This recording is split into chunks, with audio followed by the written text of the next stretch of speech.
কবরের জীবনটা আসল জীবন। বিশ্বনবী দোয়া করতেন, আল্লাহুম্মা ইন্না নাউযু বিকা মিন আযাবিল কবর।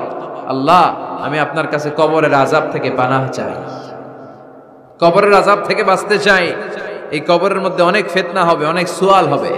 কবরে প্রশ্ন আছে না নাই? কথা বলেন। প্রথম প্রশ্ন জিজ্ঞেস করা হবে, মার রব্বুক, তোমার রব কে? বলেন, আমাদের রব কে? ওয়া মা দীনুক, তোমার ধর্ম কি? বিশ্বনবীর চেহারা দেখিয়ে বলা হবে, তারিফু মান হাযার রাজুল, এই লোকটারে চিনো? আমরা কি বলবো? আমরা চিনি, উনি আমাদের প্রিয় রাসূল মুহাম্মদুর রাসূলুল্লাহ সাল্লাল্লাহু আলাইহি ওয়াসাল্লাম। এরপরে জিজ্ঞেস করা হবে, এগুলো কোত্থেকে শিখলা? আমরা বলবো, কোরআন থেকে। ফায়ুফসাহু লাহু কবরুহু ৭০ যিরাআন। এই সুন্দর সুন্দর উত্তর করতে পারলে আপনার কবরটারে ৭০ হাত লম্বা করে দেয়া হবে। ইফতাহু লাহু বাবুন ইলাল জান্নাহ, জান্নাতের দিকে একটা দরজা লাগিয়ে দেয়া হবে। ইউলবাসু মিন লিবাসি আহলিল জান্নাহ, জান্নাতীদের পোশাক পরিয়ে দেয়া হবে। জান্নাতের পোশাক কেমন হবে জানেন? রেশমের পোশাক। ওয়া লিবাসুহুম ফিহা হারির, the dress will be in Jannah with fine green silk with the gold embroidery. জান্নাতে যারা থাকবে তাদের পোশাক হবে পাতলা সবুজ রঙের রেশমের কাপড়ের পোশাক, যেটার মধ্যে গোল্ডের, স্বর্ণের ডিজাইন করা, এমব্রয়ডারি করা থাকবে। ওই পোশাক পরিয়ে দেওয়া হবে। আর বলা হবে, নাম কান্নাউমিল আরুস, বাসর রাতে জামাই যেমনি আনন্দে ঘুমায় তুমিও ঘুমাও। দুনিয়াতে অনেক কষ্ট সহ্য করছো, দুনিয়াতে পুলিশের দৌড়ানি, র্যাবের দৌড়ানি, আছে না নাই? ইসলামের পক্ষে যারা কথা বলে নিজ এলাকায় পরবাসী, আছে না নাই? আহা, মামলা হামলা, ঝক্কি ঝামেলা ঝুঁকি, একটার পর একটা, তার পিছু ছাড়ে না। সে ঘুমাইতেও পারে নাই, চিল্লায় বলেন ঠিক কিনা? আনন্দের ঘুম আমরা সেদিন দেব ইনশাআল্লাহ। ঘুমেন না? নাম কানাউমিল আরুস, বাসর রাতে বর যেমনি কনেকে নিয়ে ঘুমায় ঘুমাও। দুনিয়াতে ঘুমাইতে পারো নাই, দুনিয়াতে খালি দৌড়াইছো। কি করছো? দৌড়ানির উপরে ছিল। আজকে দৌড়ানি নাই, আজকে দৌড়ানি হবে ওই দলে। কথা কন। যারা ইসলামের পক্ষে ছিল না, আজীবন ইসলামের বাঁশ দিয়েছে, আজকে ওদেরকে বাঁশ দেওয়ার পালা। সেদিন হিসেব উল্টে যাবে। কথা বলেন। এবার ওদেরকে প্রশ্ন করা হবে, তুই ক মার রব্বুক, কয় আমি জানি না। কি জানোস? কয় কিছুই জানি না। কি যে জানি না ওইটাও জানি না। দ্বিতীয় প্রশ্ন, ওয়া মা দীনুক, তোর ধর্মের নাম কি? কয় জানি না। ফেরেশতারা কয় আর প্রশ্ন বাকি একটা, তারপরে আমগো খেলা শুরু। ওমান হাযার রাজুল, do you know this person? দেখো তো এই লোকটারে চিনা চিনা লাগে কিনা। কয় না, চিনি না, আমি কিচ্ছু জানি না, আমি কিচ্ছু মনে করতে পারছি না। খালি আমি মদ খাইতাম আর চিয়ার্স করতাম, এটা মনে আছে। আমি ইসলামের বিরুদ্ধে দৌড়াতাম, ইসলামের পক্ষের শক্তির উপর হামলা চালাতাম, এগুলো মনে আছে। কোরআনের বিরুদ্ধে ছিলাম, ইসলামের বিরুদ্ধে ছিলাম, বিশ্বনবীর বিরুদ্ধে ছিলাম। বিশ্বনবীর বিরুদ্ধে আমি বিষোদাগার করতাম, ইসলামের বিরুদ্ধে আমি জনপ্রচারণা চালাতাম। আজীবন আমার জীবনটারে আমি কাটিয়েছি ইসলামের বিপক্ষে। সুদ, ঘুষ, দুর্নীতি, যৌতুক, মদ ছিল আমার নিত্য সঙ্গী। আমি কিচ্ছু মনে করতে পারছি না, আমার ধর্ম নাই, আমার কিছুই মনে নাই। ফেরেশতারা বলবে, ঠিক আছে, এবার আমগো খেলা শুরু। ফায়ুতরাকু বিমাতারিকা মিন হাদিদ, লোহার হাতুড়ি দিয়ে এবার ওর পিটানো শুরু। পিটাতে পিটাতে ওর গায়ের গোশত আর মাসেলগুলো থেতলে ফেলা হবে। ইয়কালু লিল আরদি ইলতাইমি, জমিনকে বলা হবে চাপ দাও। ফাতাখতালিফা আদলাউ, আহা ওয়াল আয়াযু বিল্লাহ। কবরের এক পাশের মাটি আরেক পাশের মাটি এমন ভাবে চাপ দিবে, ডান পাশের পাজরের হাড় বাম দিকে ঢুকে যাবে, বাম দিকের হাড়টি ডান পাশে এসে যাবে। ওর চিৎকারে পুরো কবরস্থানটা থারথার করে কাঁপবে। ওরে বাঁচানোর তখন কেউ থাকবে না। ওর ক্ষমতা, ওর দাপট, ওর হুঙ্কার, ওর অহংকার ওরে বাঁচাতে পারবে না। চিল্লায় বলেন ঠিক কিনা? হাত্তা সা, কিয়ামত পর্যন্ত, কিয়ামত পর্যন্ত এই দুর্বিষহ জীবন সময় তার কাটতেই থাকবে। আল্লাহ, কবরের এই আযাব থেকে তুমি আমাদেরকে বাঁচাও। সূরাতুল মুলক যারা নিয়মিত তেলাওয়াত করবে, আল্লাহর মেহেরবানিতে তাদের কবরে কোনো আযাব হবে না। পড়তে রাজি আছেন? কথা কয় না। পড়তে রাজি আছেন সবাই? বিষ্ণু বললেন, এখানেই শেষ নয়, আরো আছে। শাফাআত লি সাহিবিহা, এই সূরাটা কিয়ামতের দিন এই সূরা যে তেলাওয়াত করবে তার পক্ষে সুপারিশ করবে। কোরআন যদি আপনার বিপক্ষে আল্লাহর কাছে নালিশ করে, আপনার বাঁচার কোনো উপায় আছে? আপনার পীর সাহেব আপনারে বাঁচাইতে পারবে? চাইলে আপনার দলের নেতা, কথা কন, কেউ বাঁচাইতে পারবে আপনারে? কোরআন যেমনি আপনার বিরুদ্ধে দাঁড়ালে আপনারে বাঁচাতে পারবে না, কোরআন তেমনি আপনার পক্ষে দাঁড়ালে আল্লাহ আপনারে ফেলে দিতে পারবে না। কোরআন আপনার পক্ষে থাকলে আল্লাহ আপনাকে দয়া করবেনই। বিশ্বনবী বলেছেন, ইকরাউল কুরআন ফাইন্নাহু ইয়াতি ইয়াউমাল কিয়ামাতি শাফিআন লিআসহাবি। কোরআন তেলাওয়াত করো, কেননা কোরআনের তেলাওয়াত এটা কিয়ামতের দিন তোমার জন্য সুপারিশ হয়ে দাঁড়াবে। এজন্য বিশ্বনবী বললেন, যে ব্যক্তি সূরাতুল মুলক নিয়মিত তেলাওয়াত করবে, এই সূরাটা কিয়ামতের দিন ওই তেলাওয়াতকারীর জন্য আল্লাহর কাছে সুপারিশ করবে। এখানেই শেষ নয়, বিশ্বনবী বললেন, খাসামাত আন সাহিবিহা, এই সূরা যে তেলাওয়াত করবে তার পক্ষে আল্লাহর সাথে এই সূরাটা দাঁড়িয়ে তার পক্ষ নিয়ে আল্লাহর সাথে তর্ক করবে, ঝগড়া করবে। আল্লাহ তুমি ওরে জান্নাত দিবা না কেন? ওরে মাফ করবা না কেন? তুমি না গফুর, তুমি না গফফার, তুমি না রহিম, তুমি না রহমান, তুমি মাফ করে দাও। ও মিয়া, সুপারিশ করতেছে কে? সূরাতুল মুলক। সুবহানাল্লাহ কইবেন না? কতক্ষণ এই তর্ক আল্লাহর সাথে সে চালাবে? হাত্তা আদখালাহুল্লাহুল জান্নাহ, যতক্ষণ না আল্লাহ তার জান্নাতে না ঢুকায়। এখানেই শেষ নয়, বিশ্বনবী বললেন, মান কারাআ বিহা ফি লাইলাতিন ফাকাদ আকসারা ওয়া আতাবা, রাত্রি বেলায় যে এই সূরাটা তেলাওয়াত করবে পুরো রাতটাকে বরকতময় করে দিবে কে? এজন্য বিশ্বনবী বলেন, আমি চাই আমার সব উম্মত এই সূরাটা মুখস্থ করে নেক। আমার চাই আমার ছোট বড় আবাল বৃদ্ধ বনিতা সব উম্মতের হৃদয়ের মধ্যে এই সূরাটা গাথা থাক, মুখস্থ থাক, হিফজ করা থাক। আমরা বিশ্বনবীর উম্মত না? কথা কন। নবীর এই আশাটা আমাদের পালন করার দরকার আছে না নাই? আমরা কি পারি না এই সূরাটা মুখস্থ করে রাখতে? মাত্র 30 আয়াত, প্রতি মাসে কয় দিন? প্রতিদিন এক আয়াত করে মুখস্থ করলে লাগে কয় দিন? প্রতিদিন এক আয়াত করে মুখস্থ করলে 30 দিনে এই সূরা মুখস্থ করতে রাজি আছেন? সবাই রাজি আছেন তো? মনে থাকবে? নেক্সট টাইমে নেক্সট ইয়ারে আসলে জিজ্ঞেস করবো যে সূরা মুলক মুখস্থ হয়েছে কিনা। হ্যাঁ, মনে থাকবে তো? আল্লাহ তুমি তৌফিক দাও। এই সূরাটা পড়লে আল্লাহ আপনার দৃষ্টি শক্তিকে খুলে দিবে। আপনার চোখের সামনে কোনো পর্দা থাকলে পর্দাটা সরে যাবে, আপনি আল্লাহর মাহাত্ম্য বুঝতে পারবেন, আপনি আল্লাহরে চিনতে পারবেন, আপনি আল্লাহর অস্তিত্ব টের পাবেন। সুবহানাল্লাহ পড়েন। অনেকেই বলে যেটা দেখি না তা মানি না। যারা স্রষ্টাকে বিশ্বাস করে না তারা বলে আনসিন ইজ নাথিং, যেটা দেখা যায় না এটা বিশ্বাস করি না। নাস্তিক্যবাদের ছড়াছড়ি আছে না নাই? বাগেরহাটে কোনো নাস্তিক নাই মনে হয়, কথা কন। আছে আছে আছে। এত দাড়ি টুপি এগুলার ভিতরে ঢুকে কেমনে? ওগুলা পিছনে পিছনে থাকে, এগুলা আজীবন পিছনে পিছনে থাকবে। কথা বলেন। ইয়াং যুবক যারা আছে তোমরা একটা বই পড়বে, প্যারাডক্সিক্যাল সাজিদ, একটা বই আছে বাজারে, নাস্তিকদের বিভিন্ন প্রশ্নের জবাব। এই বইয়ের লেখক খুব ভালো করে ওই বইতে তিনি তুলে ধরেছেন। লেখকের নাম আরিফ আজাদ। এটা পড়লে শিক্ষিত যারা তাদের মনের মধ্যে এই ঘুরপাক করা প্রশ্নগুলোর উত্তর তারা পেয়ে যাবে। বইয়ের নাম প্যারাডক্সিক্যাল সাজিদ, আরিফ আজাদের লেখা। তো তার পাশাপাশি এই সূরাটা পড়লেও আমরা জানতে পারবো, কারণ এই সূরাটা হচ্ছে দি সূরা is an eye opener for us all, আমাদের সবার চোখ খুলে দিবে এই সূরাটা। আমাদের ঘুমন্ত বিবেককে জাগিয়ে তুলবে এই সূরাটা। যারা বলে যে স্রষ্টাকে দেখা যায় না তাদের জন্য এই সূরাটা একটা মেডিসিন। আল্লাহ কেমন যেন এই সূরায় বলতে চায়, ওপেন ইউর আই, তুমি তোমার চোখ খোলো না একটু, you must find your god, তুমি তোমার আল্লাহরে খুঁজে পাবা।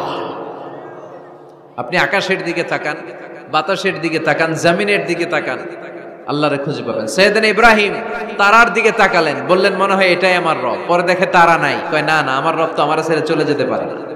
সাইয়েদনা ইব্রাহিম চাঁদ দেখলেন, পূর্ণিমার চাঁদ দেখে ভাবলেন তাইলে এটা তো তারার চেয়েও বড়, মনে হয় এটা আমার রব। পরে দেখলেন চাঁদও নাই, সাইয়েদনা ইব্রাহিম কয় আমিও আপনার লগে নাই। এরপরে সূর্য উঠলো, গগন বিদারী সূর্য, পুরো জমিনটারে আলোকিত করে ফেললো। উনি বললেন হাদা আকবার, সূর্য অনেক বড়, তাহলে এটা আমার রব। পরে বিকেলবেলা যখন সূর্য ডুবে যায়, সাইয়েদনা ইব্রাহিম কয় না, আমার রব তো আমার ছেড়ে কোথাও চলে যেতে পারে। তখন তিনি চিন্তা গবেষণার মধ্য দিয়ে মহাসত্যের খোঁজ পেলেন। সুবহানাল্লাহ পড়ে। মহাসত্য হচ্ছেন একজন, চিৎকার করে বলতে হবে তিনি কে? সে আল্লাহ বলে, গোলাম, আমার অস্তিত্ব অনুভব করার জন্য তোমাকে ডজন ডজন বই পড়া লাগবে না, ডক্টরের ডিগ্রি লাগবে না। তুমি আমার সৃষ্টি করা এ বসুন্ধরার দিকে তাকাও, এই গাছপালা নেয়ামত রাজির দিকে নজর বুলিয়ে তাকাও। তুমি সাগর দেখো, তুমি পাহাড় দেখো, তুমি ঝর্ণা দেখো, ঝর্ণার কলকলো আওয়াজের ভেতরে আমি আল্লাহরে খুঁজে পাবা। কথা কন, ঝর্ণা দেখছেন কেউ কোনোদিন? বাগেরহাটে আছে? কোথায় যেয়ে দেখছেন? সিলেটে, হিমছড়িতে। আহা, ঝর্ণার সামনে দাঁড়ালে বোঝাই যায় একজন এটাকে নিয়ন্ত্রণ করছে, একজন আছে, একজন থাকা লাগবে, একজন থাকা চাই, যাকে ছাড়া মহাবিশ্ব এত সুন্দরভাবে চলতে পারে না। সাগরের দিকে তাকান। কক্সবাজারে গেছেন আপনারা? আহা, কি ক্ষুদ্র আমি, কি তুচ্ছ আমি, কি নগণ্য আমি। যখন আমার অলমোস্ট প্রতি সপ্তাহে কক্সবাজারে ফ্লাইট থাকে, আমার কক্সবাজারে অনেক প্রোগ্রাম থাকলে আমি বিকেলে আগে সাগরের সামনে চলে যাই, নিজে যে কত ছোট এটা দেখার জন্য। বঙ্গোপসাগরের সামনে দাঁড়ালে আয়রে নিজেরে কি ইয়াতিম লাগে, কি ছোট্ট আমি, কি সাগরের তর্জন গর্জন। হিমছড়িতে যখন যাই, সিলেটের মাধবকুণ্ডে যখন যাই, মালয়েশিয়াতে মাঝে মাঝে যাই, ক্যামেরন হাইল্যান্ডে কিছু ওয়াটারফল আছে। আল্লাহু আকবার, এই ঝর্ণার আওয়াজের মধ্যে মনে হয় যেন আল্লাহর জিকির শোনা যায়, ঠিক কিনা? ঝর্ণা ঝর্ণা ঝর্ণা রে, বলনা বলনা বলনা রে, কার বিরহে পাগল পাড়া তুই, কার মিলনে ফুল ফসলে ভরার তোর দুকুল বই, কার মিলনে ফুল ফসলে ভরার তোর দুকুল বই। ঝর্ণা ঝর্ণা ঝর্ণা রে, বলনা বলনা বলনা রে, কার বিরহে পাগল পাড়া তুই। সুবহানাল্লাহ পড়ে। ঝর্ণার দিকে তাকালে, আকাশের দিকে তাকালে, বাতাসের দিকে তাকালে আকাশের রব আল্লাহর অস্তিত্ব সেখানে আছে না নাই? চিল্লায় বলেন আছে না নাই? এই জন্য নাস্তিকদের যুক্তিগুলো খোড়া যুক্তি। তারা বলে আনসিন ইজ নাথিং, যেটা দেখি না ওইটা মানি না। এরকম কিছু গাধা আছে না নাই? হাদারাম, উল্লুক্কা পাঠা, যেটা দেখি না ওইটা মানি না। আচ্ছা বলেন তো, আমরা কোনোদিন আমেরিকা দেখছি সরাসরি? কথা কয় না। টিভিতে দেখছি, বইতে দেখছি আমেরিকার ছবি, কিন্তু সরাসরি এটা আমেরিকা দেখছি? তাই বলে আমরা আমেরিকা মানি না? কথা বলেন। নাস্তিক যারা কথা বলে এরা বাতাস দেখতে পায়? উত্তর দেন, বাতাস দেখা যায়? তো নাস্তিকের যারা দল, নাস্তিকের গোষ্ঠী, ওরা কি বাতাসকে মানে না? Why do you believe on that? Why do you believe on air in the atmosphere? বায়ুমণ্ডলে যে বাতাস আছে এটা কেন মানো? বাতাস তো দেখো না। কে কারো যখন মাইগ্রেনের পেইন হয় মাথায়, আমার প্রচন্ড ব্যথা, আপনারা কি দেখতে পাচ্ছেন ব্যথাটা? কিন্তু মাথায় যে ব্যথা হয় এটা আপনারা মানেন না, নাস্তিকেরা মানে না। তাহলে ওদের যুক্তির কোনো গ্রাউন্ড আছে? কোনো গ্রাউন্ড নাই। যেটা দেখা যায় না এটা নাকি ওরা বিশ্বাস করে না। আল্লাহ বলেন সৃষ্টির দিকে তাকা, নজর করে দেখ, আমি আল্লাহর নিদর্শন আছে। সুবহানাল্লাহ পড়েন। নাস্তিকদের কিভাবে আপনি বুঝাবেন? একটা ঘটনা বললে চমৎকার বুঝতে পারবেন। কুফা নগরীতে এক নাস্তিক ছিল, সে এরকম বলতো, যেটা দেখি না ওইটা মানি না। সবাই বলে আমাদের একজন ইমাম আছে, ওনার নাম নু'মান ইবনু সাবিত, উনি তোমারে দেখায় ছাড়বে আল্লাহরে। সে বলে তাই? তাহলে ডাকো তো, তার সাথে আমি তর্ক করব। অ্যাপয়েন্টমেন্ট দেয়া হলো জুমার পরে ঠিক ভর দুপুরে 2টায়। নু'মান ইবনু সাবিত ওনার আসল নাম, ওনার লকব হচ্ছে আবু হানিফা। ইমাম আবু হানিফারে ছিলেন না? ইমাম আল আযম। উনি আল্লাহর পক্ষে নাস্তিকের সাথে লড়বেন, আর নাস্তিক আল্লাহর বিপক্ষে লড়বেন। সময় দেয়া হয়েছে জুমার সালাতের পর ভর দুপুরে 2টা। ঠিক সময় নাস্তিক এসেছে, হাজার হাজার মানুষ এসেছে, আসে নাই ইমাম আবু হানিফা। নাস্তিক তো রেগে মেগে আগুন, আমার সময় দিয়ে উনি আসে নাই কেন? আসে না কেন? আধা ঘন্টা, 1 ঘন্টা, 1.5 ঘন্টা চলে যায়, আসে না। প্রায় 2 ঘন্টা পরে ইমাম আবু হানিফা দৌড়ে দৌড়ে আসলেন। নাস্তিক বলে আপনার তো সময়ের কোনো জ্ঞানই নাই, আপনার সাথে কোনো তর্ক চলবে না। ইমাম আবু হানিফা বললেন ইনদি উযর, আই হ্যাভ অ্যান এক্সকিউজ, আমার একটা এক্সকিউজ আছে। কি এক্সকিউজ? সাইয়েদনা ইমাম আবু হানিফা বললেন আমি যখন ঘর থেকে বের হই, এই পথে আসার সময় আমাকে একটা নদী পার হতে হয়। কি পার হতে হয়? আজকে যে দেখি নদীর সামনে কোনো নৌকা নাই, মানুষ নাই, কেউ নাই, কেউ নাই। হঠাৎ দেখলাম নদীর পাশে বিশাল একটা বড় গাছ। গাছটা এমনি এমনি দুই ভাগ হয়ে গেল। গাছ থেকে এমনি এমনি কাঠ আর তক্তা বের হয়ে গেল। তক্তাগুলো এমনি এমনি জোড়া লেগে নৌকা হয়ে গেল। ওই নৌকা এমনি এমনি নদীর মাঝখানে এসে পড়লো, আর আমি উঠে বসলাম। মাঝি ছাড়া, লগি বৈঠা ছাড়া নৌকা আমারে এক টান মেরে নদীর ওপার নিয়ে গেল। এই কাজগুলো হতে হতে 2 ঘন্টা লেগে গেছে। কয় ঘন্টা? নাস্তিক কয় তবে ইমামের মাথা খারাপ। নাস্তিক কি বলে? তোদের ইমামের মাথায় সমস্যা। ইমাম আবু হানিফা বললেন, আপনি এই কথা বললেন কেন? আমার মাথা ঠিকই আছে, আপনি আমার গালি দেন কেন? নাস্তিক বলে, এমনি এমনি গাছ ভেঙে 2 ভাগ হয় নাকি? এমনি এমনি করাত ছাড়া গাছ কেটে তক্তা বানানো যায় নাকি? এমনি এমনি মিস্ত্রি ছাড়া তক্তা লাগিয়ে নৌকা হয়? এমনি এমনি মাঝি ছাড়া নৌকা চলে নাকি? সাইয়েদানা ইমাম আবু হানিফা বললেন, এই তো আপনি লাইনে চলে আসছেন, এখন আপনারে বুঝাইতে খুব সুবিধা হবে। এমনি এমনি নৌকা হয় না, তক্তা হয় না, এমনি এমনি গাছ কেটে 2 ভাগ হয় না, তাহলে আকাশটা কেমন করে এমনি এমনি হলো? এই জমিনটা কেমন করে এমনি এমনি হলো? দ্বিপ্রহরের জলজলের সূর্যটা কেমন করে প্রতিদিন দিনক্ষণ টাইম ঠিক করে সকালে পূর্ব দিক থেকে উঠে পশ্চিম দিকে ডুবে যায়? কেমন করে আকাশ থেকে বৃষ্টি নামে এমনি এমনি? কেউ যদি এটা না করে এমনি এমনি কেমন করে পৃথিবী সৃষ্টি হয়?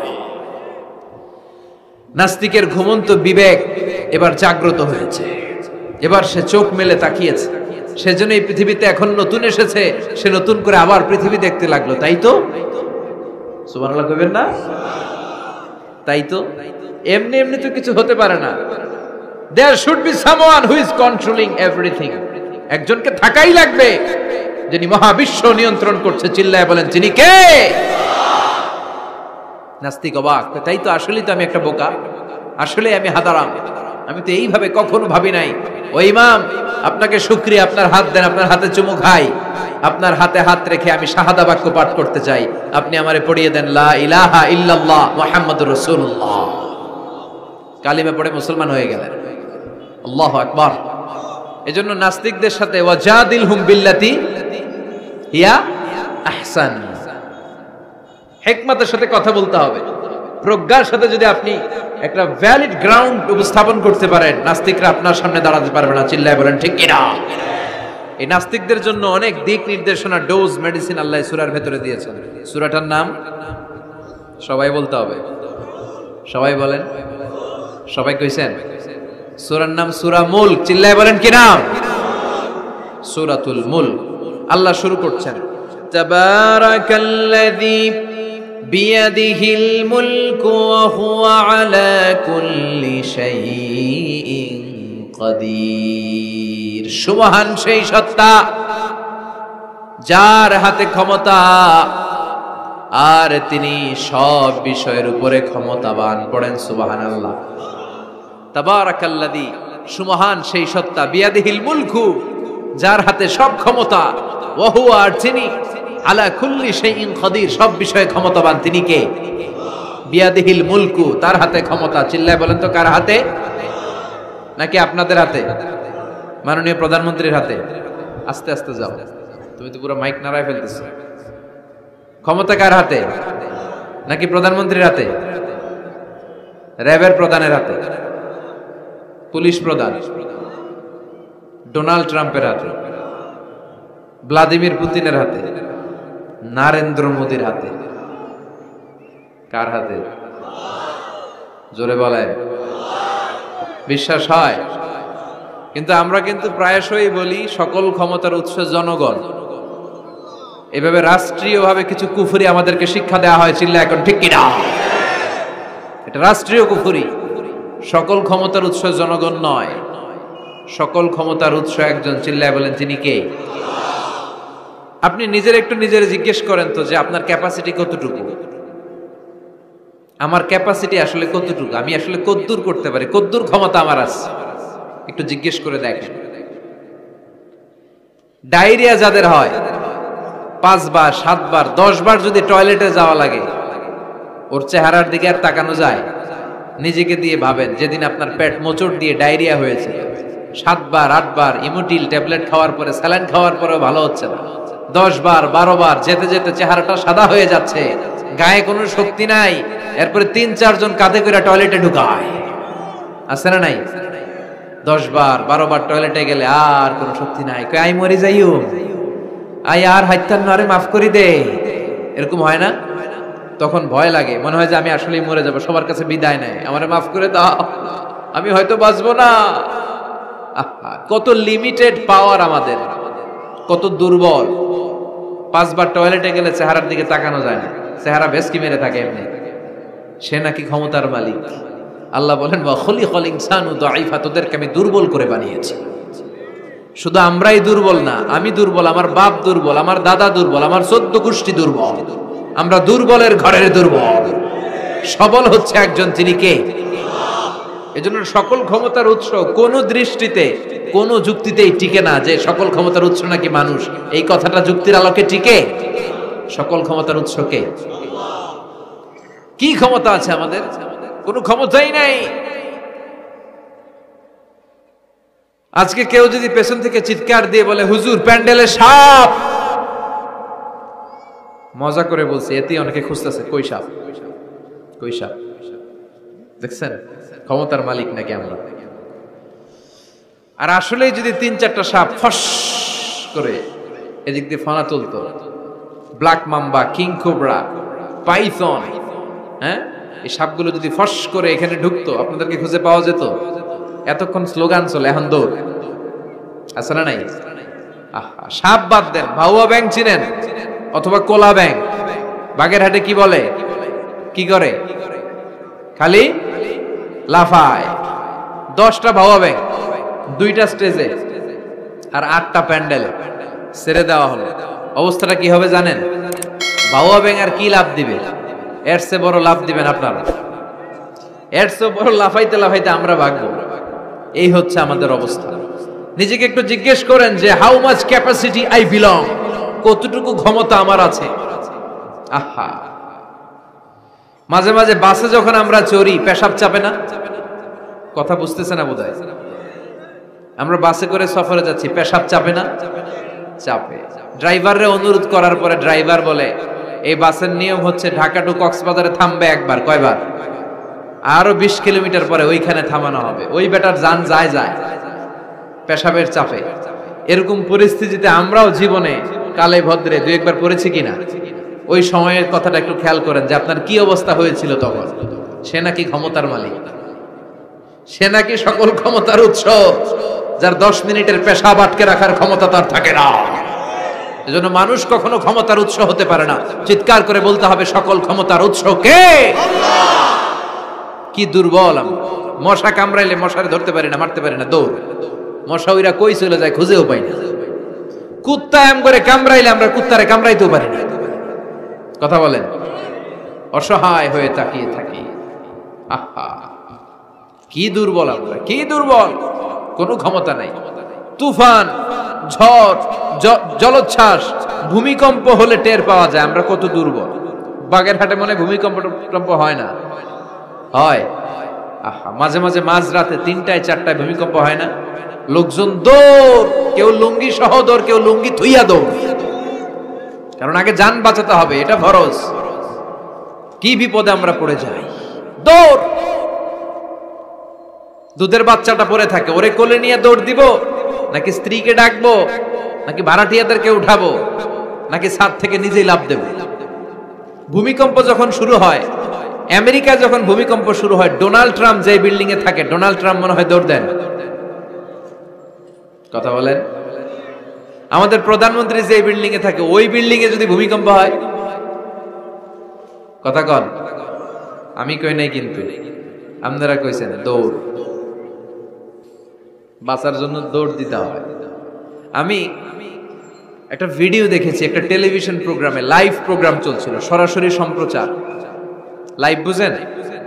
সরাসরি সম্প্রচারের প্রোগ্রাম। তো লাইভ প্রোগ্রাম, উপস্থাপক বসে আছে এদিকে, এদিকে অতিথিরা। ইন দ্য মিন টাইম শুরু হয়েছে ভূমিকম্প। উপস্থাপক মাইক থুইয়া দৌড়, অতিথিরা ওঠে নাই, অতিথিরা বসে আছে, কারণ মেকআপ টেকআপ সব শেষ, ক্যামেরা রেডি। একটু পরে ভূমিকম্প আরো বেড়ে গেল, এবার অতিথিরাও দৌড়। আহা, কি অসহায়, কি দুর্বল। ভূমিকম্প যখন শুরু হয় মানুষগুলো খালি দৌড়ায়, খোলা মাঠে যেতে চায়, বিল্ডিং টাওয়ার গুলো যেন গায়ের উপর থপাস করে না পড়ে বাঁচতে চায়। কি চায়? বাঁচতে চায়। যার বাঁচার জন্য লড়াই, ও নাকি ক্ষমতার মালিক। এটা বিশ্বাস করবে কেউ? কক্সবাজারে যখন তুফান শুরু হয়, জলোচ্ছ্বাস শুরু হয়, ওখানে একটা দ্বীপ আছে, পাহাড়ি দ্বীপ, নাম মহেশখালী। ওইখানে বৌদ্ধদের স্বর্ণ মন্দির আছে। সেখানে যখন তুফান 30 ফিট 40 ফুটের জলোচ্ছ্বাস হয়, ওই বৌদ্ধ মন্দিরের বৌদ্ধগুলো নিচে নেমে জিকির করা শুরু করে দেয় আল্লাহ। কার জিকির করে? কারণ ওরা খুব ভালো করেই জানে যে গৌতম বুদ্ধ আমাদের বাঁচাতে পারে না, বাঁচাতে পারে একজন। চিল্লায় বলেন, যিনি কে? এই জন্য বিপদে পড়লে টের পাওয়া যায় যে আমরা কত দুর্বল। আমি গত পরশু ঢাকা থেকে এসেছি, আমার প্রোগ্রাম ছিল সাতক্ষীরায়। ঢাকা থেকে যশোর নভোয়ারে করে এসেছি। তো সেখানে যারা বিমানবালারা থাকে, তারা কেমন যেন প্যান্ট ট্যান্ট স্যুট টুট পরে আসে, নিজেদেরকে সাজিয়ে গুছিয়ে। এই বিমানবালাগুলো লিপস্টিক মেখে নিজেকে মেকআপ করে প্রদর্শন করে, কারণ তাদের সৌন্দর্যটাই হচ্ছে এখানে আসল জিনিস। সৌন্দর্য না থাকলে এদেরকে এয়ার হোস্টেস বানায় না। আমরা সিটে বসলাম, ইনস্ট্রাকশন দিল বিমানটা এখন টেক অফ করবে। ইন দ্য মিন টাইম এই মেয়েটা মাইক্রোফোন হাতে নিয়ে বলতে আরম্ভ করলো, ভদ্র মহিলা এবং ভদ্র মহোদয়গণ, আপনারা আপনাদের সিট বেল্ট গুলো বেঁধে নিন। এখনই আমাদের উড়োজাহাজটি শাহজালাল আন্তর্জাতিক বিমানবন্দর থেকে 14,000 ফিট উপর দিয়ে যশোর বিমানবন্দরে উদ্দেশ্যে ছুটবে। আল্লাহু আকবার, আল্লাহু আকবার, আল্লাহু আকবার। তো আমি ঘাড় ঘুরে তাকাইলাম, কি রে আল্লাহু আকবার পরে কেডা? পরে তাকাই দেখি ওই মেয়েই পড়তেছে, কাগজের মধ্যে লেখা। অবাক হলাম, যার চলাফেরা এরকম, বেশভূষা এরকম, এই মেয়েটা এখন আল্লাহু আকবার, আল্লাহু আকবার, আল্লাহু আকবার পড়ছে। আর পড়ছে শুদ্ধ অশুদ্ধ মিলিয়ে, সুবহানাল্লাযী সাখখারা লানা হাযা ওয়া মা কুন্না লাহু মুকরিনিন। আমি মিলাতে পারলাম না যে আল্লাহু আকবার পড়ে কেন। পরক্ষণে আমি বুঝলাম যে এইমাত্র বিমানটা গ্রাউন্ড ছেড়ে দিয়ে 14,000 ফিট উপরে উঠে যাবে। ওদের সবার খুব ভালো করেই জানা, ওই 14,000 ফিট উপরে আকাশের মাঝে আমাদেরকে বাঁচানোর কেউ নাই। কেউ আমাদেরকে, পুলিশ আমারে বাঁচাতে পারবে না, এয়ারলাইন্সের ম্যানেজার আমারে বাঁচাতে পারবে না, কোন সিকিউরিটি আমারে বাঁচাতে পারবে না, ফায়ার সার্ভিসের ওরা আমাকে বাঁচাতে পারবে না। ওই 14,000 ফিট উপর থেকে আমারে বাঁচাতে পারে একজন। চিল্লায় বলেন, যিনি কে? এটা খুব ভালো করে জানে, হিসাবটা খুব সহজ। এজন্য ওঠার আগে আল্লাহু আকবার লাগে, আর নিচে নামলেই দুম্মা চলে দুম। আছে না নাই? নিচে নামলেই কুছ কুছ হোতা হ্যায়। কথা বলেন, বিমান থেকে নামলেই কুছ কুছ হোতা হ্যায়, আর বিমানে ওঠার সময় আল্লাহু আকবার, আল্লাহু আকবার। কি অবস্থা আমাদের, কতটুকু ক্ষমতার মালিক। আসলে আমাদেরকে আল্লাহ তেমন কোনো ক্ষমতাই দেয় নাই। ক্ষমতার মালিককে সে আল্লাহ বলছেন, তাবারাকাল্লাযী বিয়াদিহিল মুলকু ওয়া হুয়া আলা কুল্লি শাইইন কাদির। সুমহান সেই সত্তা যার হাতে ক্ষমতা। চিল্লায় বলেন, ক্ষমতা কার হাতে? তিনি আজীবন ধরে ক্ষমতার চেয়ারে আসীন। তার ক্ষমতার চেয়ার কেউ কেড়ে নিতে পারবে না। কথা বলেন, কথা কানাকে? বিএনপির ক্ষমতার চেয়ার কেড়ে নেয় আওয়ামী লীগ, আওয়ামী লীগের ক্ষমতার চেয়ার কেড়ে নেয় বিএনপি। এগুলো আমরা দেখছি না? এখন অবশ্য লম্বা সময় ধরে বাংলাদেশ আওয়ামী লীগ ক্ষমতার চেয়ারে আছে। হয়তো কোনো কারণে আওয়ামী লীগের পর আবার নতুন কোন দল ক্ষমতায় আসতে পারে কি পারে না। এভাবে পৃথিবীর রদবদল হয়। আজীবনের জন্য কেউ ক্ষমতার চেয়ারে বসে থাকতে পারে একজন ছাড়া। তিনি কে? আল্লাহ। সেই যে ক্ষমতার চেয়ারে বসছে, কেউ আল্লাহর ক্ষমতার চেয়ার কেড়ে নিতে পারবে? চিল্লায় বলেন, পারবে? এই পৃথিবীতে যারা ক্ষমতায় আসে তাদের কারো ক্ষমতার মেয়াদ 5 বছর। এই যে বাংলাদেশ আওয়ামী লীগ নতুন করে ক্ষমতায় এলো, মেয়াদ কয় বছর? কথা বলেন, 5 বছর। কোন কোন দেশে 10 বছর। আল্লাহ যে ক্ষমতার চেয়ারে বসছে, আল্লাহর ক্ষমতার মেয়াদ কয় বছর? 20 বছর। কি কয়? হ্যাঁ, 50, 100 বছর। কয় বছর? আজীবন মেয়াদ। সুবহানাল্লাহ কইবেন না? হুয়াল আউয়াল ওয়াল আখির ওয়াল যাহির ওয়াল বাতিন ওয়া হুয়া বিকুল্লি শাইইন আলিম। আল্লাহ বলে আমি প্রথম, আমি শেষ, আমি গোপন, আমি প্রকাশ্য। আমি চিরকালের জন্য ক্ষমতার চেয়ারে বসেছি, কোনোদিন এই চেয়ার আমি ছাড়বো না। ঠিক কি না? উনি আজীবন ক্ষমতার মালিক, উনি শুরু থেকে আছেন, শেষ পর্যন্ত থাকবেন। সুবহানাল্লাহ পড়ে। আমার কথা কি বোঝা যাচ্ছে? বুঝতে পারতেছেন? পৃথিবীর অনেক দেশে আবার ডেমোক্রেটিক সিস্টেমে ভোটে জিতে ক্ষমতায় আসতে হয়। যেমন আমাদের দেশ ডেমোক্রেটিক কান্ট্রি, ভোট যার বেশি ক্ষমতা তার বেশি, ভোট পেয়ে ক্ষমতায় আসে। তো আল্লাহও তো ভোটে জিতে মনে হয় ক্ষমতায় আসছিল না? ভোট ছাড়া আসছে? কারচুপি করে আসছে আল্লাহ? হ্যাঁ, অনেক দেশে রাজতন্ত্র, মোনার্কি সিস্টেম, রাজার পোলা রাজা, আল্লাহর বাবা ছিল রাজা, এজন্য আল্লাহও রাজা। কথা বলেন। আল্লাহ বলে না, ভোটে জিতে আমার ক্ষমতার চেয়ারে বসা লাগে নাই, আমার বাবা নাই, আমার ছেলে নাই, আমার কেউ নাই, আমি একাই সব ক্ষমতার মালিক, আমি চিরকালের জন্যই ক্ষমতার চেয়ারে বসা। চিরকাল, আজীবন তিনি ক্ষমতার চেয়ারে থাকবেন। আবার অনেক সময় দেখা যায় ক্ষমতায় যেতে হলে অন্যান্য পার্টির সাথে কোয়ালিশনে যেতে হয়, শরিক বানাতে হয়। আল্লাহর ক্ষমতায় তো শরিক আছে না? আছে।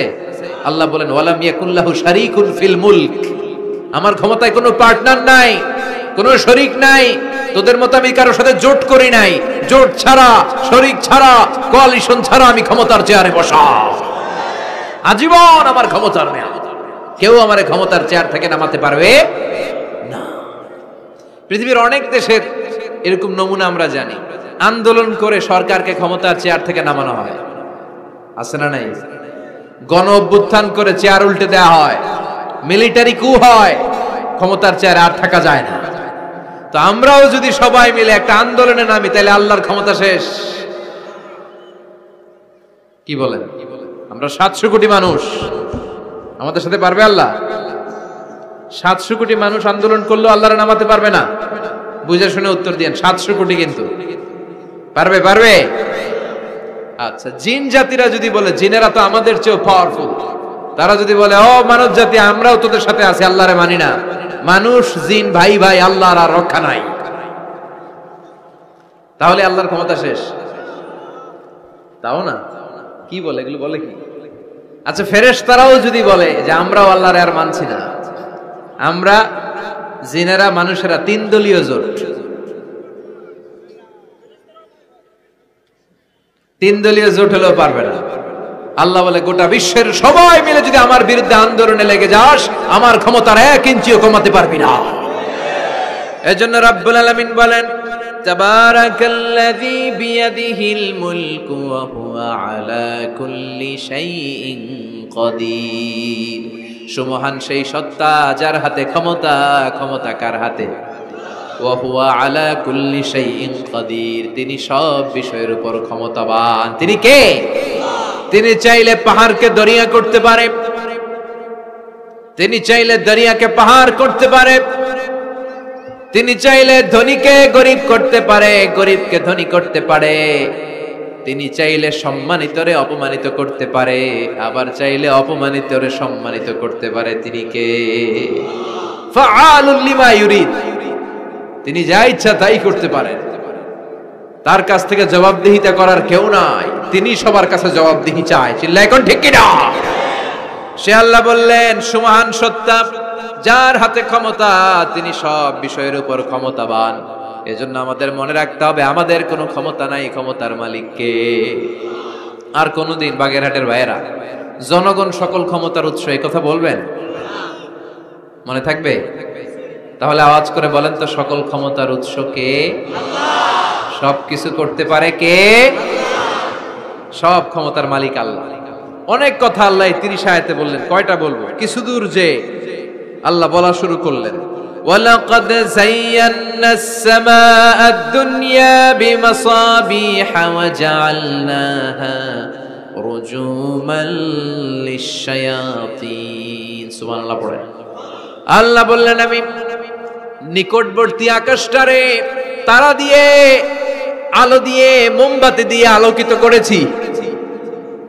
I have beautified the closer sky with light and candles. আমি তারা দিয়ে নিচের আকাশটাকে সুশোভিত করেছি। তারা দিয়ে আমাদের আকাশটারে, মহাশূন্যটারে সুশোভিত করেছে কে? তারা চেনেন? চেনেন না? খালি আকাশের দিকে রাতে তাকালে কি দেখা যায়? তারা। রাতের বেলা তারার মেলা। এখন তো লাইটিং ফাইটিং এর যুগ, তারা চেনা যায় না। আগের লোকেরা তারা না দেখে কিছু করতে পারতো না। আগের মুরব্বীরা তারা দেখলেই বুঝতো কয়টা বাজে, ঘড়ি লাগতো না। আগের নাবিকেরা তারা দেখে তারা রাত কয়টা বাজে নির্ধারণ করে ফেলতো। সুবহানাল্লাহ পড়েন। কত ধরনের তারা আছে। শুক তারা নাম শুনছেন?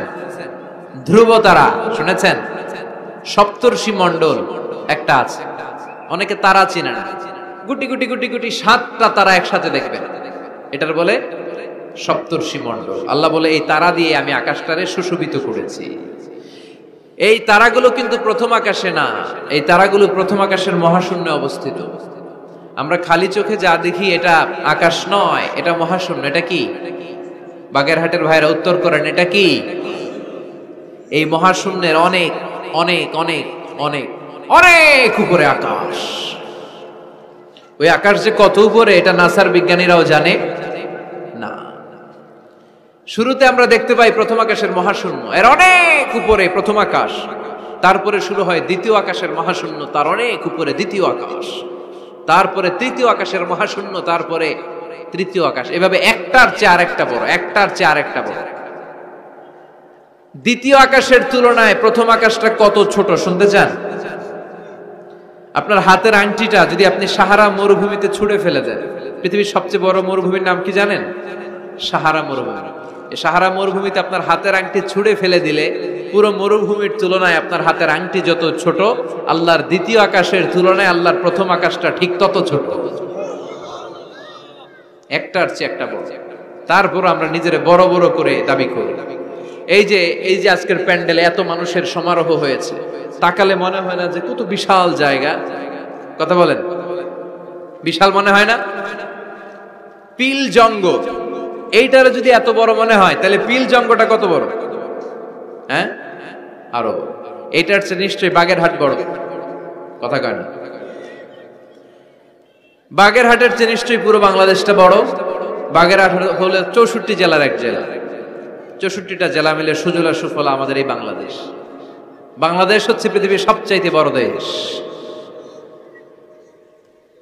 হ্যাঁ, এরা দেখি আমার সব কথার সাথে খালি দ্বিমত করে। বাংলাদেশ সবচেয়ে বড় দেশ না? কত ছোট জানেন? মানচিত্রে বাংলাদেশ লেখার জায়গাটাও আমরা পাই না। বাংলাদেশ এটা লিখতে গেলে BAN পরে ইন্ডিয়ার উপরে, GLA পরে বাংলাদেশের উপরে, আবার DESH পরে আবার ইন্ডিয়ার উপরে। আমাদের বাংলাদেশটা এত ছোট, বাংলাদেশ লেখার জায়গাটাও মানচিত্রে আমাদের জন্য নাই। এত ছোট দেশ, এত ছোট। ইন্ডিয়া প্রায় 20-25 গুণ বড় আমাদের চেয়ে। আমেরিকা, কানাডা শতগুণ বড়। রাশিয়া একটা দেশ আছে কয়েকশো গুণ বড়। এরকম 200টা বিশাল দেশ মিলে পৃথিবী। 200টা দেশ মিলে পৃথিবীর 30 ভাগ, বাকি 70 ভাগ শুধু পানি। বাকি 70 ভাগ কি? এই স্থল আর জল মিলে আমাদের পৃথিবী। তাহলে আজকের এই প্যান্ডেলের জায়গার তুলনায় পুরো পৃথিবীটা কত বড়? সুবহানাল্লাহ কইতে পারলেন না?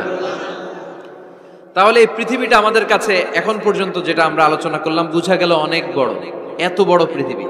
কিন্তু আমরা শুনতে পাই যে সূর্যটা আমরা দেখতে পাই দিনের বেলা, ওই সূর্যটা নাকি এই বিশাল পৃথিবীর চেয়ে 13 লক্ষ গুণ বড়।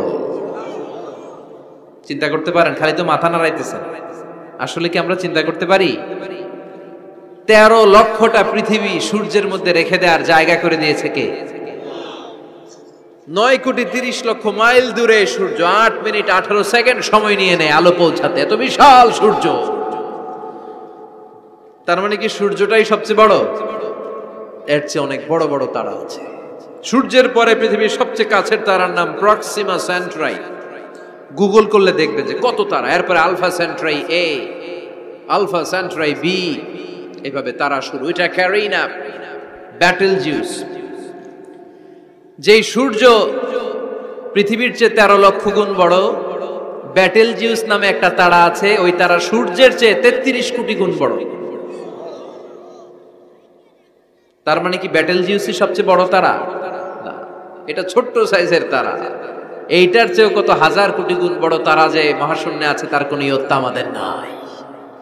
এরকম হাজার হাজার million trillion zillion pillion octillion তারা মিলে আমাদের এই গ্যালাক্সিটা গঠিত। আমাদের গ্যালাক্সির নাম মিল্কি ওয়ে। আমাদের গ্যালাক্সির নাম শুনছেন না? বিজ্ঞানে আমরা পড়ছি না? আমাদের গ্যালাক্সির নাম মিল্কি ওয়ে। আমাদের গ্যালাক্সির পরে আমাদের সবচেয়ে কাছের গ্যালাক্সির নাম অ্যান্ড্রোমেডা। কি নাম? আমাদের গ্যালাক্সি থেকে অ্যান্ড্রোমেডাতে পৌঁছতে 2.5 মিলিয়ন লাইট ইয়ার লেগে যাবে যদি লাইটের গতিতে আমরা ছুটি। 2.5 মিলিয়ন লাইট ইয়ার, 1 মিলিয়নে 10 লাখ, 2.5 মিলিয়নে 25 লক্ষ লাইট ইয়ার। এই পৃথিবীতে সবচেয়ে দ্রুতগামী যে জিনিসটার আবিষ্কার হয়েছে সেটার নাম আলো। সেটার নাম সবাই বলেন। আলো সবচেয়ে দ্রুত ছোটে। কত দ্রুত জানেন? 1 সেকেন্ডে 1,86,000 মাইল বেগে ছোটে। 1 ঘন্টায় না, 1 মিনিটে না, এক সেকেন্ডে ছুটে কত দূর? আরে 1 সেকেন্ড কইতে তো 2 সেকেন্ড লাগে। 1 সেকেন্ড এটা বলতে বলতে 2 সেকেন্ড লেগে যায়, কিন্তু 1 সেকেন্ডে নাকি সে 1,86,000 মাইল দূর চলে গেছে। এই আলোর গতির গতি সম্পন্ন একটা রকেট যদি কেউ বানাতে পারে, যে রকেটটাও আলোর মতো সেকেন্ডে 1,86,000 মাইল বেগে ছুটবে, এরকম রকেট যদি বানানো যায়, তাহলে এই রকেট দিয়ে আমাদের গ্যালাক্সি থেকে আমাদের প্রতিবেশী গ্যালাক্সি অ্যান্ড্রোমেডাতে পৌঁছতে 25 লক্ষ বছর লেগে যাবে। সুবহানাল্লাহ বাড়িতে যায় বলবেন সবাই, চিৎকার করে পড়েন আল্লাহু আকবার। সে আল্লাহ বললেন, লাকাদ যায়্যানাস সামাআদ দুনিয়া বিমাসাবিহা ওয়া জাআলনাহা রুজুমান লিশ-শায়াতিন। আমি তোমাদের জন্য দুনিয়ার আকাশটারে সুন্দর সুন্দর তারা দিয়ে সুশোভিত করেছি। এরকম বিশাল বিশাল তারা দেখতে তো মনে হয় ছোট্ট একটা ডটের মতো না, একটা ফোঁটার মতো মনে হয় না তারাগুলা? এত বিশাল বিশাল তারা মহাশূন্যে রেখেছে কে? চিল্লায় বলেন কে? এরপরে এই সূরার মাঝে মাঝে এসে আল্লাহ বললেন, হুয়াল্লাযী জাআলা লাকুমুল আরদা যালুলান ফামশু ফি মানাকিবিহা ওয়া কুলু মির রিজকি ওয়া ইলাইহিন নুশুর। আল্লাহ বলে, আমারে তোরা চিনিস না, চিনে নে। আমি হলাম এমন সত্তা, আমি তোমাদের জন্য জমিনটারে সমতল বানিয়ে দিয়েছি, তাই যেখানে মন চায় তোমরা সুন্দর করে হেঁটে হেঁটে যেতে পারো। তার মানে এই নয় যেখানে খুশি সেখানে যাবা, শেষকালে আমার দিকে ফিরে আসতে হবে, ঠিক কি না? মিনহা খালাকনাকুম ওয়া ফিহা নুঈদুকুম ওয়া মিনহা নুখরিজুকুম তারাতান উখরা। মাটি থেকে বানালাম, মাটির কবরে পাঠালাম, আবার মাটির কবর থেকে আমাদেরকে উঠায়া দিবে কে? আল্লাহ বললেন যালুলান, আমি জমিনকে বানিয়েছি সমতল। আরেক আয়াতে বললেন হুয়াল্লাযী জাআলা লাকুমুল আরদা ফিরাশা, আমি জমিনকে বানিয়েছি বিছানা। সমান সমান না হলে আজকের প্যান্ডেলে এত সুন্দর করে আপনারা বসতে পারতেন? কথা বলেন না। প্যান্ডেলের এদিকে উঁচা, এদিকে নিচা, এদিকে খাড়া, এদিকে তেড়া, এদিকে গর্ত, এদিকে ভাঙ্গা, এরকম হইলে আজকে প্যান্ডেলটা সমান হইতো? এই সমান করে দিছে কে? আমরা যখন বিমানে চড়ি, বিমানের জানলা দিয়ে নিচে তাকালে দেখা যায় আল্লাহ কেমন মনে হয় যে সবুজ কার্পেট বিছাই দিছে। সুবহানাল্লাহ কইতে পারলেন না? আবার আল্লাহ বলে, সবুজ কার্পেট দেখে মনে করো না যে তোমরা বেঁচে গেলা, এই সবুজ কার্পেটের ভেতরে আগুন আছে না নাই? আমরা যে পৃথিবীর উপরে লাঙ্গল দিয়ে হাল চাষ করি, গাছ লাগাই, হেঁটে চলি, এই মাটিটার নিচে আগুন আছে। কি আছে? বিশ্বাস হয় নাকি আজগুবি কথা লাগে? রূপ কথা মনে হয় না? এই পৃথিবীর মাঝখানে আছে আগুন, জ্বলন্ত আগুন। আল্লাহ কোরআনে কসম কেটেছেন, ওয়াল বাহরিল মাসজুদ, ফুটন্ত টকবকে সাগরের পানির কসম। আমেরিকান নেভাল একাডেমির সায়েন্টিস্টরা তারা হিসাব মিলাতে পারে না, সাগরের পানি দেখি ঠান্ডা, কিন্তু আল্লাহ কয় ফুটন্ত টকবকে সাগরের পানির কসম। এই গরম আল্লাহ পাইলো কই? তারা ভাবলো নিশ্চয়ই ভিতরে গরম আছে, নাইলে গরম আসলো কোত্থেকে? দেখি তো কোরআনের কথা সত্য কিনা। তারা সব সময় কৌতূহলী, এই কৌতূহলী তাদেরকে মহাবিশ্বের সুপার পাওয়ারের আসনে আসীন করেছে। আমাদের কোনো কৌতূহল নাই, আমগো আছে ফতুয়াবাজি। কথা কন, আমি তবলিগ, বাকি সব কাফের। আমি জামাত ইসলাম, বাকি সব মুনাফিক। আমি আহলে হাদিস, বাকি সব ঈমান হারাম। কথা কন, এই গুতাগুতি আছে না নাই? ফতুয়াবাজি আছে না নাই? একজনের পিছনে আরেকজন আছে না নাই? কি কারণে যে ফতুয়াবাজি করে, গীবত করে লেগে থাকে আল্লাহই জানে। এরা কি বুঝে এগুলো করে আল্লাহই জানে। খালি ফতুয়াবাজি, খালি গীবত, কেউ কারো ভালোটা দেখতে পারে না। একজন দাওয়াতি কাজ করতেছে, হকের কথা বুঝাচ্ছে, হাজার হাজার মানুষ তার স্পষ্ট ভাষা আর সহজ সাবলীল ব্যাখ্যার কারণে ইসলামের সৌন্দর্য খুঁজে পেয়েছে, কিন্তু তারেও ঠ্যাং ধরে নিচে নামাতে চায়। এটা বাংলাদেশ, এমন দেশটি কোথাও খুঁজে পাবে না কো তুমি। আহা, খালি ফতুয়াবাজি। একজন বলছিল বাংলাদেশের জাতীয় খেলা হাডুডু কেন? আরেকজন কয়ের কারণ বাংলাদেশে কেউ কারো ভালোটা সহ্য করতে পারে না। একটা উপরে উঠতে ছেলে সাইড দিয়ে ধরে ঠ্যাং ধরে টেনে নামায়। হাডুডু খেলা দেখছেন? একটা সামনে গেলে সবাইকে কাবাডি কাবাডি কাবাডি কাবাডি করে ঠ্যাং ধরে, খালি বাগেরহাটে কাবাডি নাই মনে হয়, দেখছেন কিরকম খেলে? একজন সামনে গেলে সবাই ঠ্যাং ধরে নিচে নামে। এটা এই দেশের জাতীয় খেলা। এদেশে কেউ ভালো পথে হাঁটতে চাইলে, উপরে উঠতে চাইলে, কল্যাণের পথে আগাতে চাইলে তার বিরোধী শক্তিরাও ঠ্যাং ধরে নিচে নামাবে। কেউ কারো ভালোটা সহ্য করতে পারে? আর ফতুয়াবাজি, তুই কাফের, তুই মুনাফিক, তুই মুশরিক, তোর দাদা কাফের, তোর শ্বশুর কাফের, তোর বেয়াই কাফের। ওই কাফের বেয়াই মারা গেলে ওরে যেখানে কবর দেয়া হবে, ওই কবরের উপরে যে ঘাস উঠবে, ওই ঘাস যে গরু খাবে, ওই গরুর যে দুধ খাবে, ও কাফের। কথা কন, খালি ফতুয়াবাজি। এই ফতুয়াবাজি থেকে আল্লাহ তুমি আমাদেরকে বাঁচাও। আমরা যেন হৃদয়টা প্রশস্ত করে একে অপরকে মুসলিম ভাই মনে করে বুকে টানতে পারি। আমরা খালি পিছাই, সর, বিশ্বনবী আসছে কাছে টানার জন্য, আমরা খালি পিছাই, খালি পিছাই, খালি অন্যের দোষ খুঁজি। নিজের মধ্যে যে কত দোষ, নিজের মধ্যে দোষের শেষ নাই, ওইদিকে কোনো চিন্তা নাই।